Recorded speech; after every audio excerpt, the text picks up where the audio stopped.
If you can read English and you can understand English well, but you hesitate to speak in English with confidence, this video is for you. In today's video, I'm going to share with you 3 tips that you can use to speak in English confidently. I guarantee you that if you use these tips, in next 7 days, you're going to see a remarkable difference in your communication skills. Before we get started, a quick reminder to subscribe to my channel and hit on the notification bell icon so that you can be notified every time I release a new video. So for many of us, including me, English is not our first language. For instance, my first language is Hindi. So when we speak in English or any other language that's not our first language, what happens is that our brain thinks the sentences or thinks about the thoughts that we want to communicate in our first language, and then it translates it into the language that you want to speak in, and that's how you vocalize in a different language. So essentially what is happening is that you're thinking your thought in the first language, and then your brain is translating it in the language in which you want to speak in.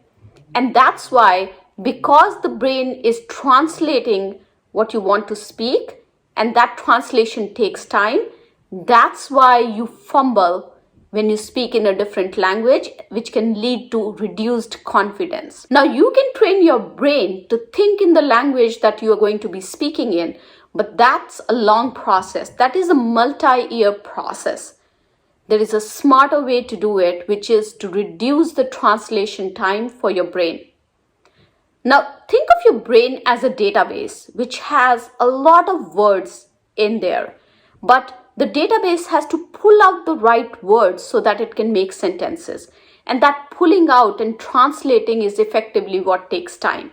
So if you can reduce that time for your brain, then you will be able to speak with confidence. And that's what we are going to focus on today. How to reduce that translation time for our brain so that we can speak in English with confidence. Here are 3 tips to do that.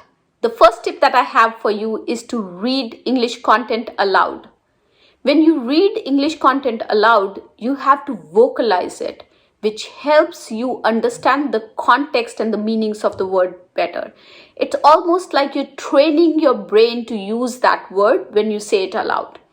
Now, there would be times as you're reading it aloud, reading a book aloud or a blog that's there or a newspaper article that you're reading, that you get stuck on a word. You don't know how to pronounce it or you don't understand its meaning. And when that happens, take a pause and leverage the resources that you have, either a dictionary or online resources, to understand that word better. So essentially what you are doing in this process is you're honing the database that your brain has for these new skills, the new words that you are learning in the process. And that will help you speak with confidence. That I have for you is to use simple words in your conversation. Now, there's a common misconception that you have to use complicated, tough words to be able to communicate effectively or show that you're confident in a language. That's not true. The reality is that simple words make your conversation easy to follow, and it shows your confidence because then you don't fumble.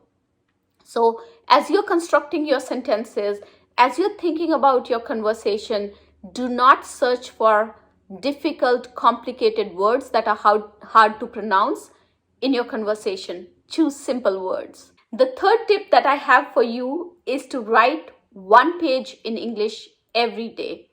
It doesn't matter what topic you're writing on, just 1 page every day. So with this activity, what is happening is that you are training your brain to retrieve the words that you want to use while you are writing from the database. And what this does is it basically trains your brain to pull out those words from the database quickly, which is essentially reducing that translation time. So I hope you find these 3 tips effective. These have worked great for me in my journey in being able to speak in English confidently. I would love to hear from you what your experience is with these 3 tips. So don't forget to comment and let me know how these tips work out for you. Have a wonderful, wonderful day. Bye-bye.